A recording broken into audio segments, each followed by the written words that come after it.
Bonjour à toutes et à tous, j'espère que vous allez bien. Voici la revue de presse du mardi 5 août. On entame ce tour de la presse européenne en France où l'équipe fait le point sur la drôle de situation que vont vivre le PSG et le Paris FC la saison prochaine.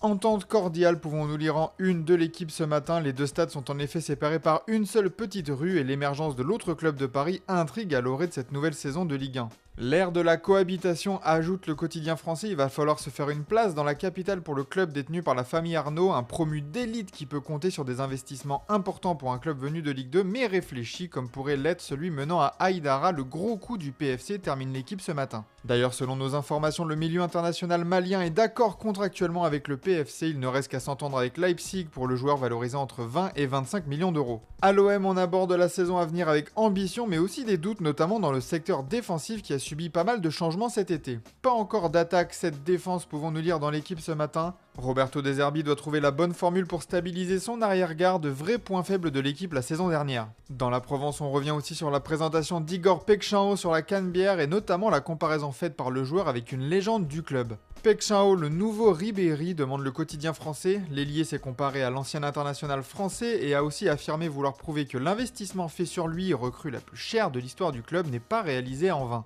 On termine cette page française avec Lyon, à qui Botafogo réclame près de 65 millions d'euros pour des transferts jugés désavantageux pour eux. Selon des informations relayées dans la presse brésilienne, le club détenu par John Textor a envoyé une lettre à l'OL leur demandant réparation suite à des coups de pouce donnés pour aider à maintenir le club en Ligue 1.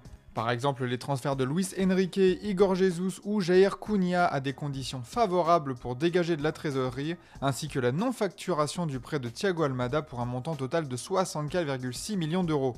Par le biais d'un communiqué sur X, le club brésilien a par la suite confirmé cette démarche sans pour autant chiffrer officiellement leur demande. Décidément, John Textor veut absolument couler l'OL.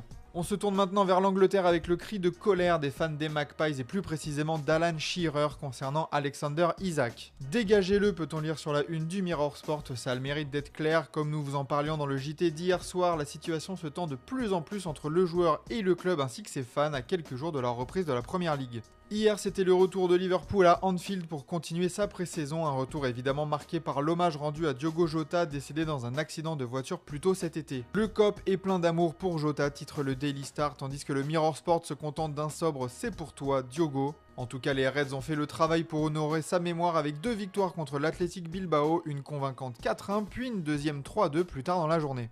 Manchester United de son côté a concédé le nul face à Everton récemment, un résultat qui n'a pas du tout plu au capitaine Bruno Fernandes qui a critiqué un côté paresseux de son équipe qui leur a coûté le match. Bruno a intérêt à être en forme, titre